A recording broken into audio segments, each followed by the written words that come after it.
Hello and welcome to Paying for USC. My name is Lori Council, and today I'll be representing the Office of Student Financial Services and the University Cashier's Office. And with me today, Hi, welcome. My name is Jessica Medina, and I am with the Financial Aid Office. today we're going to look at the two types of accounts students could have. One, the general student account or the bill, the USC payment plan account. We're going to review the different financial offices on campus, including the cashier's office, financial aid, student financial services, and their areas of responsibility.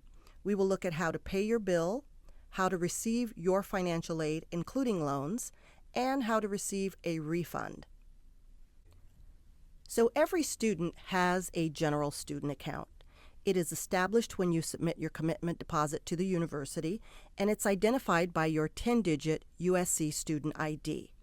All university charges will be billed to this one general student account by the various offices on campus. It's important to remember that this account is governed by something called the Family Educational Rights and Privacy Act, or FERPA. The account belongs to the student. This is where family communication comes in. It is ultimately important that students communicate with guest users and all family members that need access to that bill. It's suggested that students establish guest users on one of two systems, either USC ePay or Oasis, to meet the FERPA requirement. Let's take a look at a budget.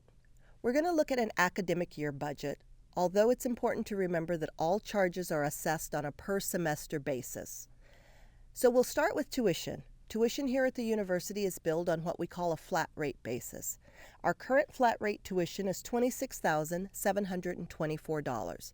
Flat rate tuition covers 12 to 18 units. It's the same cost if the student registers for 12 units up to 18 units.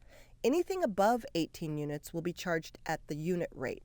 Our current unit rate is $1,800. If for any reason the student were to register for less than 12 units, they would be billed the unit rate times the number of units. Each semester there are also going to be 3 mandatory fees that are assessed with that tuition. The mandatory fees are the Student Health Center fee, the Student Programming fee, and the Norman Topping Student Aid Fund fee. Those fees total $405.50 each semester. Then we've given you a average for room and board. The $14,886 is based on a residence hall and a standard meal plan. So it could vary from student to student based on their room assignment or their housing assignment and their meal plan selection. Then we have a average for books and supplies of $1,200, and that too could vary from student to student based on the major and whether they purchase supplies online or books online, or rent them, or purchase them from the bookstore. So all of that, this is just an average. The $1,324 for personal and miscellaneous is just the independent living expenses per student, also an average. Could be a little higher or lower based on your student's living expenses. $544 for transportation could be a parking permit if the student comes to campus with a car, or if you're an out-of-state student, we've budgeted in funds so that your budget does include perhaps your airfare. There is a one-time $350 new student fee that is only going to be assessed your very first semester you register, and never again. That $350 is how Welcome Week is funded and assists in all of the activities and handouts that the student are given during Welcome Week. There's a lot of effort and energy that goes into socializing the student into the Trojan family, so that $350 is a one-time fee that you will never see again after your first semester. So the total budget of $72,563 is an all-encompassing budget. It is comprised of what we call direct charges and indirect charges. Direct charges are those that are going to be billed by the university and on your student account. Indirect charges are those that we just want you to have funds available to meet the need for, but will not be a part of the bill. So those indirect charges could be the books and supplies, the personal and miscellaneous, and the transportation if you don't purchase a parking permit. So as that is the case, your total billing balance will not be half of this $72,563. Remember that it will only be the charges that are assessed by the university. So all billing at the university is generated electronically. A bill will be created monthly anytime there are charges or activity on the student's account and emailed to the student's USC email address. Any authorized guest users, either on OASIS or USC ePay, will also receive notice that a bill has been created. So let's look at the billing statement. The top portion of the billing statement will be any pertinent payment information, any amount due, and the date it's due. It's got the student's demographic information, name and address, and student ID, and then the activity and the charges and credit are listed below. So not only will you see charges assessed to the student account, but any credit that occurs in the form of payments or financial aid posting to the account will show on the bill also. So let's discuss the deadlines. Each semester, there will be a settlement deadline by which the bill is to be paid in full.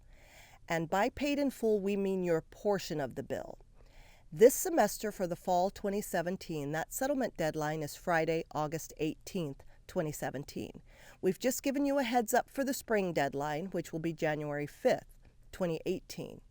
It's important to remember that the settlement deadline is the date by which your portion of the bill needs to be paid.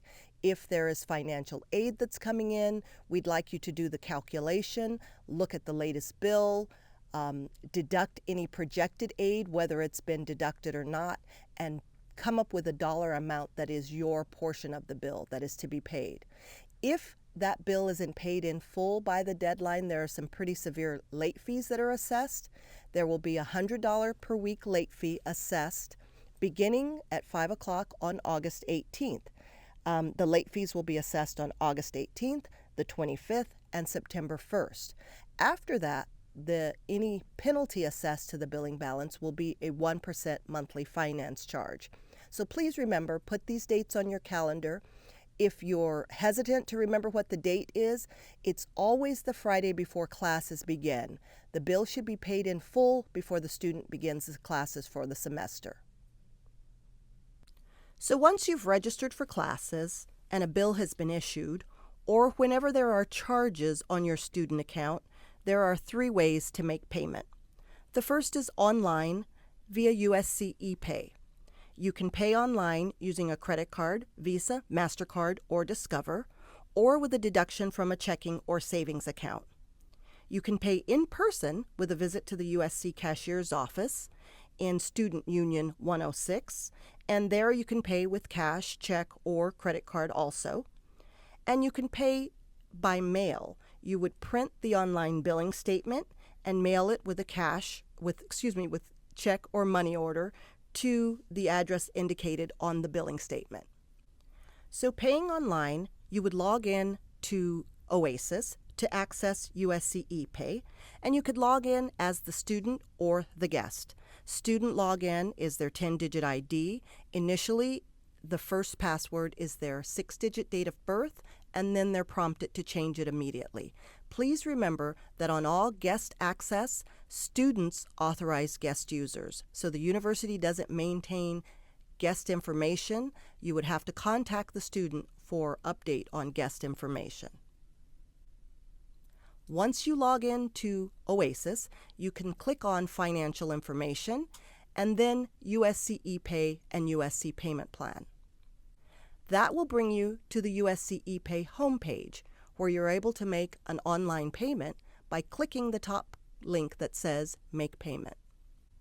You can also sign up for e-refund on this homepage, where you would indicate the checking or savings account that you'd like to designate to receive any credit balances that remain on the student account. This is also where you would review the account balance, and you can look at any recent activity in this box by clicking the link that says click here to view recent activity. And this is where the billing statements are maintained. So you'll be able to go through the entire semester once statements are generated monthly to look at all of the charges and credits as they've occurred.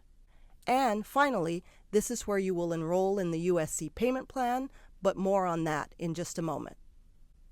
The easiest way to get your refund of any qualifying credit balance is to enroll in USC ePay and click on eRefund. Once you've enrolled, any credit balances will be deposited into the checking or savings account you have designated. So as our prior flyer demonstrated, our preferred method of refund is eRefund, an option on USC ePay. The student is able to enroll a checking or savings account and designate that account as eligible to receive refunds from the cashier's office. And a refund could be generated from aid coming in or simply overpaying the bill or reduction in charges. So if there's a refund on the student account, we would prefer the student to enroll in eRefund. It's the simplest, easiest way to get any qualifying refund.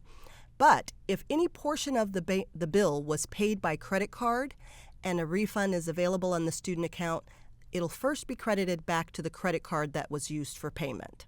Okay. Also, if you're a participant on our monthly payment plan, refunds are restricted until the payment plan line of credit has been paid in full. So the student's registered for classes, the settlement deadline is coming up, the bill is due in full, but let's say you don't have the means to pay the bill in full. That's where the USC payment plan comes into play. It gives you the ability to pay all of the charges on the bill over a period of time, over the course of the semester. It is a line of credit that you'd be applying for at a 0% interest, but there is a $50 per semester application fee. The line of credit would be repaid in 5 installments. For the fall semester, those installments are August through December, and for the spring semester, January through May.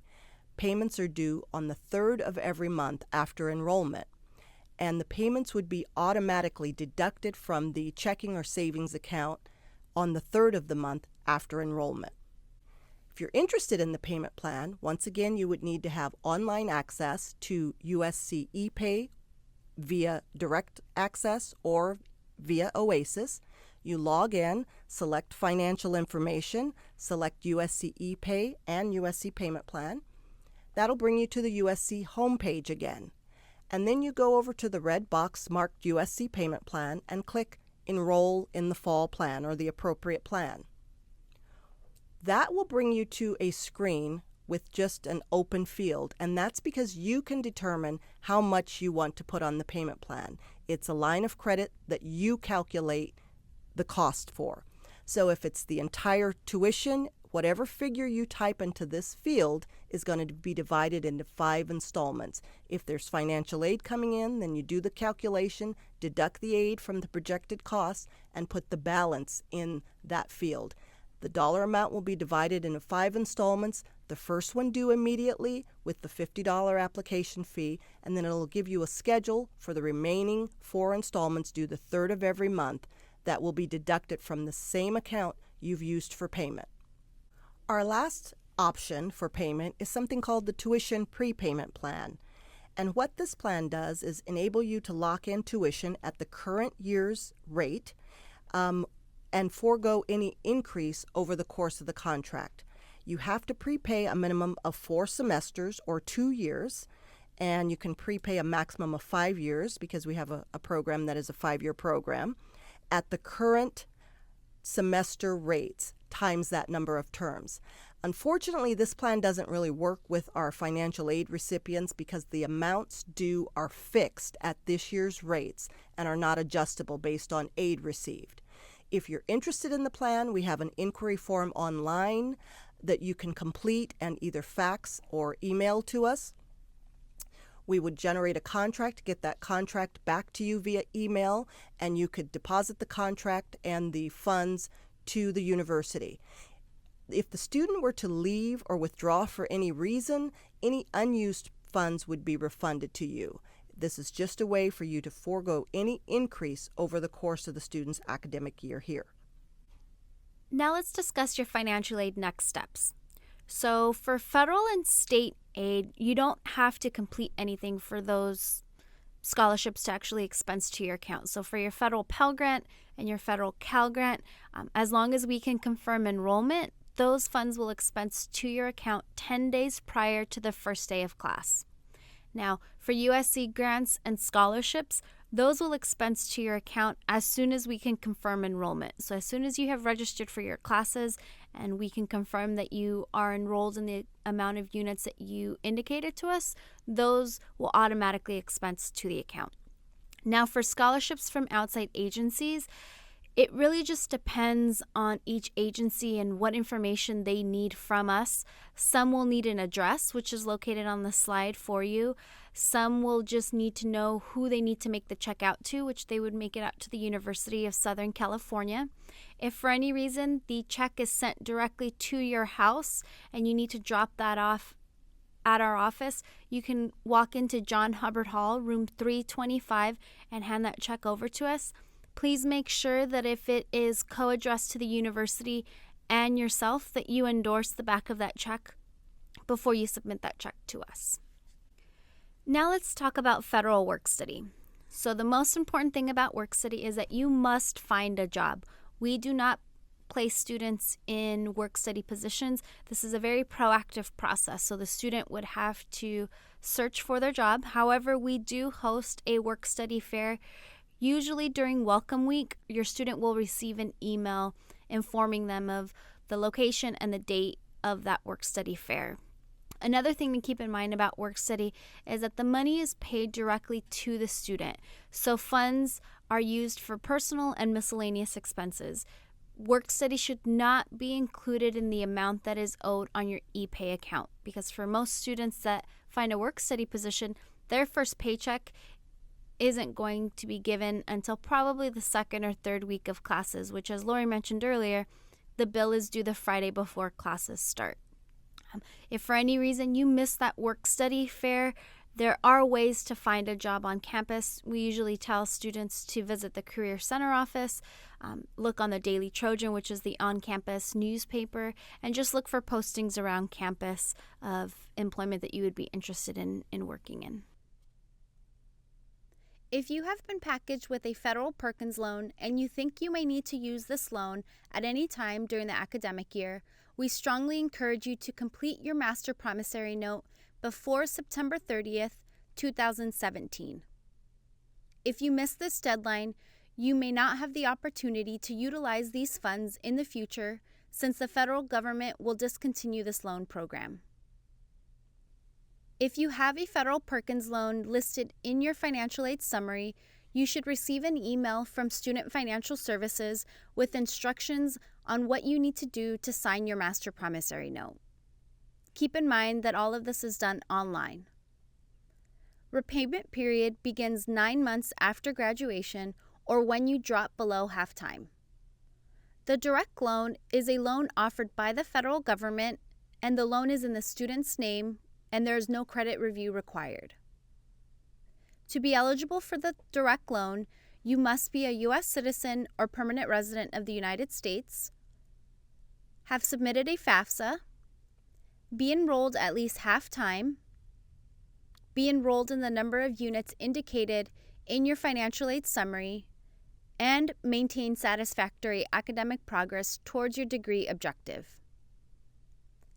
There are 2 types of direct loans, subsidized and unsubsidized. Subsidized means that the federal government pays the interest that accrues on your loan while you are enrolled at least half-time and during a 6-month grace period, which takes place after you either graduate or withdraw and drop below less than half-time enrollment. Unsubsidized means that you are responsible for paying the interest from the time the loan is disbursed. Note that while you are enrolled at least half-time, you may defer interest payments and capitalize the interest. The interest rate and origination fees for the 2017-2018 academic year are listed on the slide. For some families, the Stafford loan will not be listed under the category Loans and Work on your FAST account. That does not mean that you are not eligible to borrow a Stafford loan.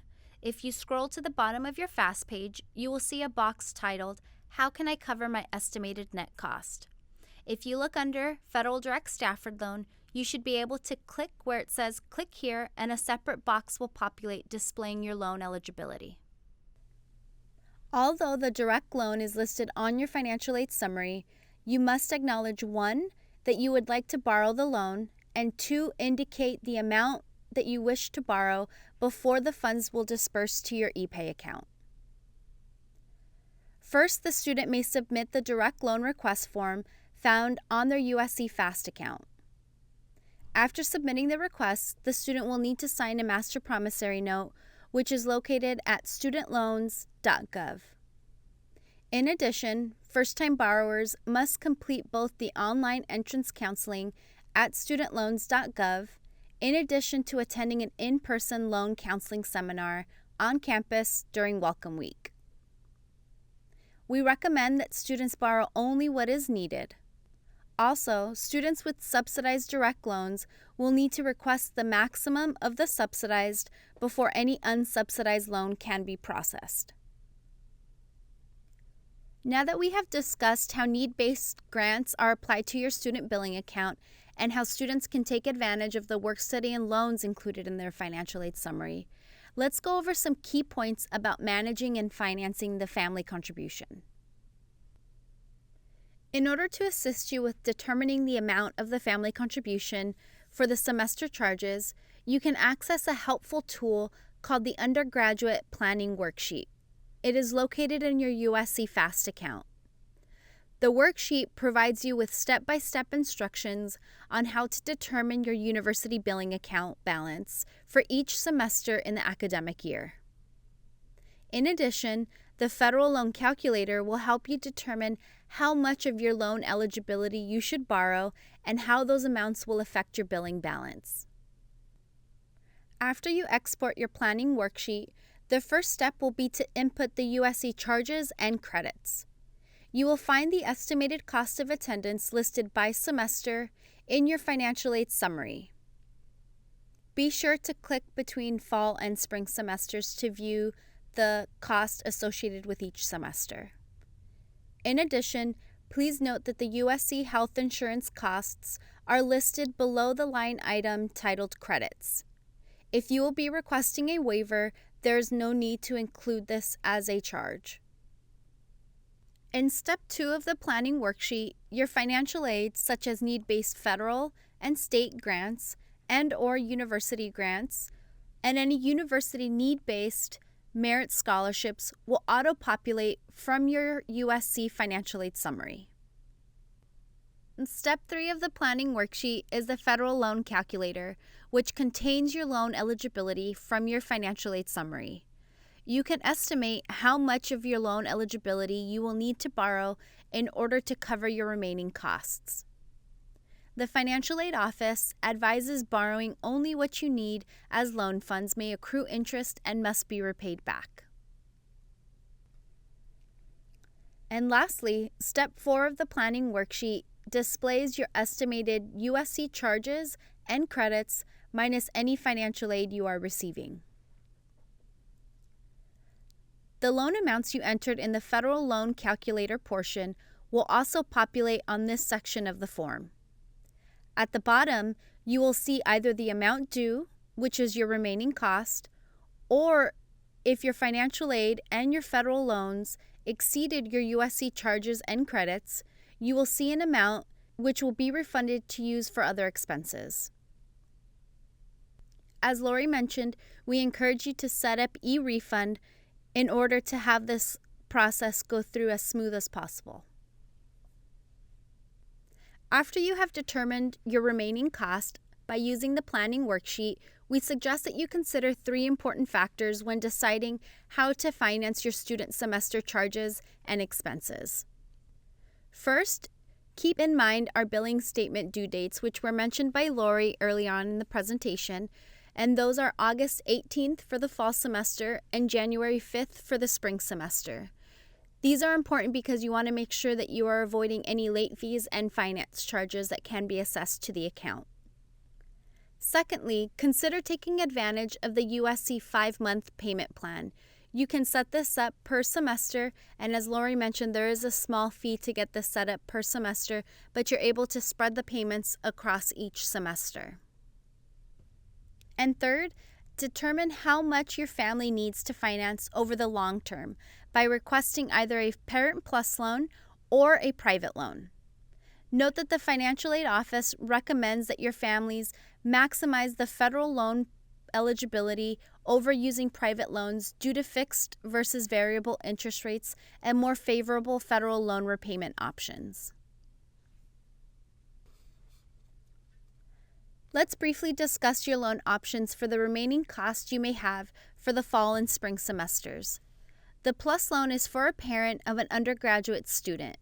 The loan is in the name of the parent, and it is not based on the student's financial need.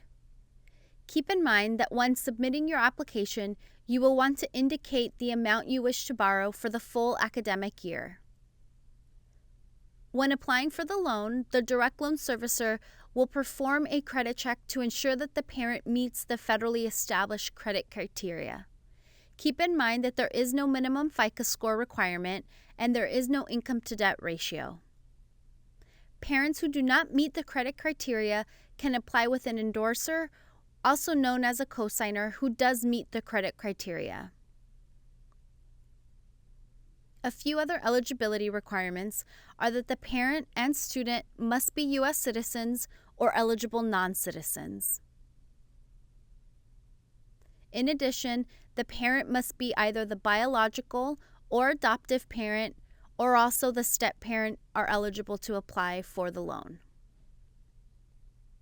If the parent is considered ineligible for the Federal Direct Parent Plus loan due to adverse credit, they may still participate in the Plus loan program, again through an appeal or an endorser application. Borrowers approved with the endorsers or appeals will need to complete Enhanced Plus counseling. More information regarding the Plus loan credit appeals, endorser applications, and Enhanced Plus counseling can be found at studentloans.gov. If the parent is considered ineligible for the Direct Parent Plus loan, the student may be able to borrow an additional direct unsubsidized loan. Please contact our office for instructions on how to request the additional funding. And please note that the interest rate and origination fees listed on the slide are for the 2017-2018 academic year. There are some steps that you need to complete in order to apply for the Federal Direct Parent Plus loan. Step 1 is if you did not apply for need-based financial aid, you must complete and submit the free application for federal student aid, which is known as the FAFSA, online at fafsa.ed.gov, and complete the enrollment and housing verification form that is located on your student's account. If you have already applied for financial aid and have received your financial aid summary, then you can skip to step 2, which is completing the Federal Direct Parent Plus loan request by visiting studentloans.gov. This is an online form, so you would put in all of your personal information. The federal government will run your credit. If you are credit worthy for the loan, then that information is sent over to the financial aid office. We confirm the amount that you are eligible to borrow based off of your expected family contribution. And then the last step that you need to complete is to sign your master promissory note, which is also known as your MPN, and you would do that online at studentloans.gov.